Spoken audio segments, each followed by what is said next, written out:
지금 이 순간에도 수백 개의 은하단이 설명할 수 없는 방향으로 시속 100만 킬로미터가 넘는 속도로 질주하고 있습니다. 그런데 문제는 그 방향에 아무것도 없다는 거죠. 아니, 정확히는 우리가 볼 수 없는 곳, 관측 가능한 우주의 경계 너머에 뭔가 엄청나게 거대한 것이 숨어 있다는 겁니다. 오늘은 우주론 전체를 뒤흔들 수 있는 이 기묘한 현상, 다크플로우에 대한 이야기를 해보겠습니다. 우리 인류는 언제나 어둠 너머를 궁금해했습니다. 고대에는 모닥불 주변에 둘러앉아 어둠 속을 상상했고, 지금은 제임스 웹 망원경으로 우주 끝을 바라보고 있죠. 하지만 아무리 기술이 발전해도 언제나 경계가 존재하고 그 너머는 여전히 미스터리로 남아있거든요. 관측 가능한 우주의 끝은 말 그대로 뚫을 수 없는 장벽입니다. 그곳은 공간이 빛보다 빠르게 팽창하고 있어서 우리가 절대 도달할 수 없고, 그곳에서 출발한 빛조차 우리에게 닿을 수 없는 영역이거든요. 그래서 그 너머에 뭐가 있든 영원히 알 수 없을 거라고 생각했습니다. 적어도 2008년 전까지는 말이죠. 그 해에 충격적인 발견이 나왔습니다. 수백 개의 거대한 은하단들이 우주의 특정 방향, 정확히는 센타우루스 자리와 히드라 자리 쪽으로 무리지어 이동하고 있다는 분석이 발표된 겁니다.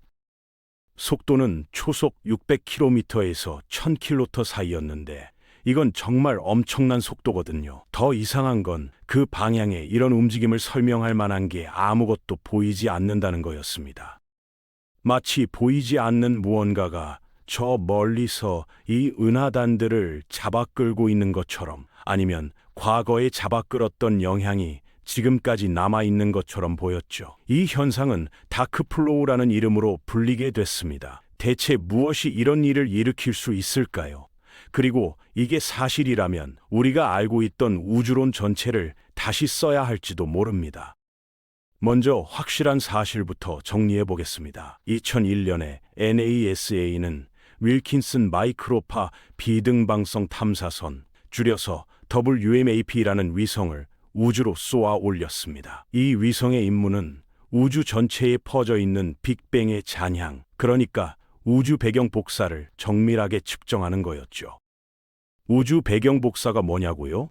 빅뱅 이후 약 38년이 지난 시점에 처음으로 빛이 자유롭게 날아다닐 수 있게 됐을 때 나온 빛인데, 지금은 우주가 팽창하면서 극초단파 영역까지 늘어나 있습니다. 쉽게 말하면 우주 탄생의 베이비 포토인 셈이죠. 이 신호를 분석하면 우주의 나이, 구성 성분, 기하학적 형태 같은 근본적인 정보를 알아낼 수 있거든요. WMAP는 2010년에 최종 지도를 완성했지만 그 전에도 단계적으로 데이터를 공개했고 이미 우주론에 엄청난 영향을 미치고 있었습니다. NASA 고다드 우주비행센터의 천체 물리학자 알렉산더 카슬린스키는 이 데이터가 나오기를 손꼽아 기다리고 있었습니다. 그는 은하단들의 실제 움직임과 우주 배경 복사 지도를 비교해서 뭔가 흥미로운 패턴이 있는지 찾아보고 싶었거든요. 그런데 이게 말처럼 쉬운 작업이 아니었습니다. 여러분이라면 어떻게 하시겠어요? 수억 광년 떨어진 은하단이 움직인다는 걸 어떻게 알아낼 수 있을까요? 망원경으로 봐도 너무 멀어서 움직임이 보이지 않거든요. 여기서 카슬린스키 팀이 사용한 건 운동성 선야예프 젤도비치 효과라는 매우 미묘한 현상이었습니다. 이름은 복잡하지만 원리는 의외로 간단합니다. 우주 배경 복사가 뜨겁고 빠르게 움직이는 은하단을 통과할 때 아주 약간의 에너지를 얻게 되는 거죠. 병원에서 엑스레이 찍을 때 생각해 보세요. 엑스레이가 우리 몸을 통과하면서 뼈와 살에 따라 다르게 흡수되잖아요. 비슷한 원리입니다. 은하단 속 고온 가스가 배경 복사의 광자를 살짝 데워주는 거예요. 문제는 이 에너지 변화가 너무나 작아서 단 몇 개의 은하단으로는 확인이 불가능하다는 겁니다. 얼마나 작냐면 온도 변화가 10만 분의 1도 수준입니다. 서울 한복판에서 개미 한 마리의 체온을 측정하는 것만큼이나 어려운 일이죠. 그래서 연구팀은 무려 1000개 넘는 은하단의 데이터를 모아 복잡한 통계 분석을 돌렸습니다. 그리고 결과가 나왔을 때 모두가 깜짝 놀랐습니다. 25억 광년이 넘는 광활한 영역에 걸쳐 은하단들이 일제히 같은 방향으로 흐르고 있었던 겁니다. 25억 광년이라는 숫자가 잘 안 와닿으시죠?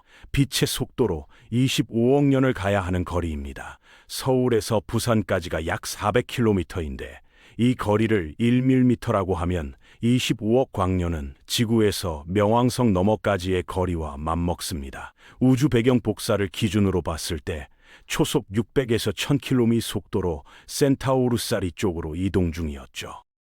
초속 1000km요. 1초에 서울에서 부산을 2번 반 왕복하는 속도입니다. 그런데 여기서 진짜 문제가 뭔지 아세요? 이건 정말 말도 안 되는 일이었습니다. 왜냐하면 그 방향에는 이런 거대한 흐름을 만들어낼 만한 질량 집중이 전혀 관측되지 않았거든요. 은하단을 끌어당기려면 엄청나게 큰 중력원이 필요한데 그게 보이지 않는다는 건 결국 우리가 볼 수 없는 곳, 즉 관측 가능한 우주의 경계에 있다는 뜻이었습니다. 핵심은 이겁니다. 보이지 않는 곳에 무언가가 우리 우주의 은하단들을 끌어당기고 있다는 거죠.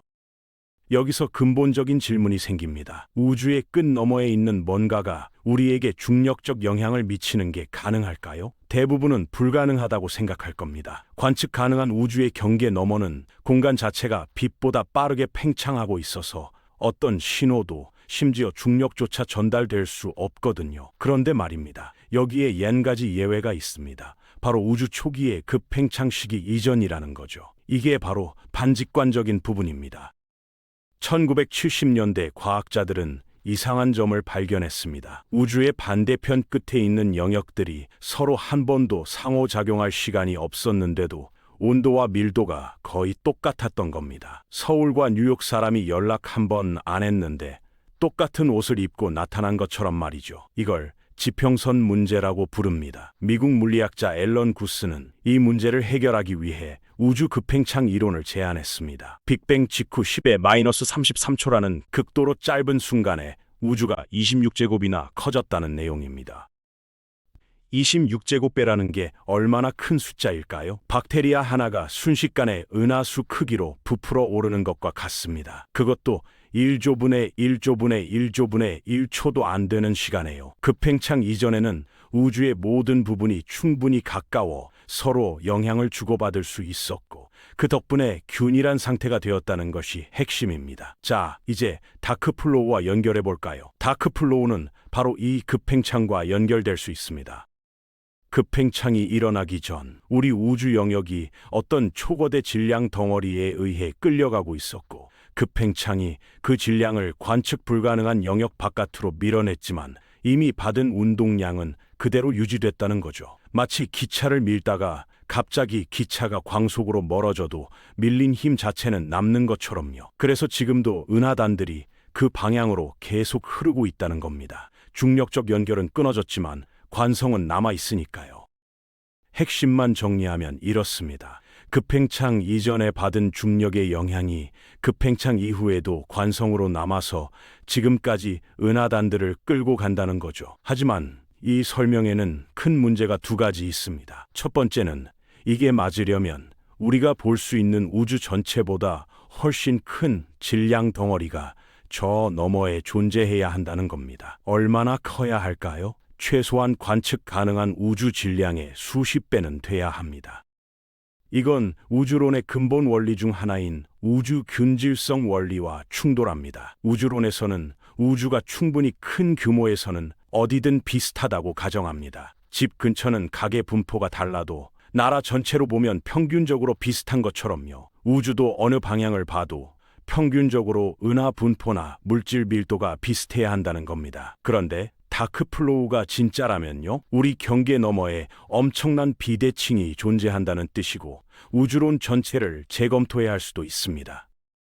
두 번째 문제는 더 직접적입니다. 다크플로우 자체가 실제로 존재하지 않을 수도 있습니다. 유럽 우주국의 플랑크 위성은 WMAP보다 더 정밀한 우주 배경 복사 지도를 만들었는데 플랑크 팀은 자신들의 데이터에서 다크플로우의 증거를 찾을 수 없다고 발표했습니다. 카슬린스키 팀은 플랑크 데이터를 자기들 방식으로 재분석하면 다크플로우가 보인다고 반박했지만 학계는 아직 합의에 이르지 못했습니다.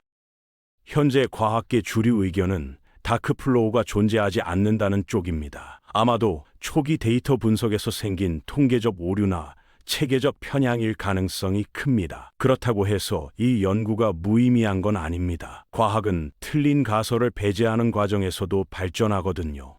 학창 시절 문제 풀이할 때 틀린 선택지를 지워가며 정답에 가까워지는 것처럼요. 다크플로우 논쟁은 우주 배격 복사 분석 방법을 더 정교하게 만들었고 우주의 대규모 구조 이해를 깊게 했습니다.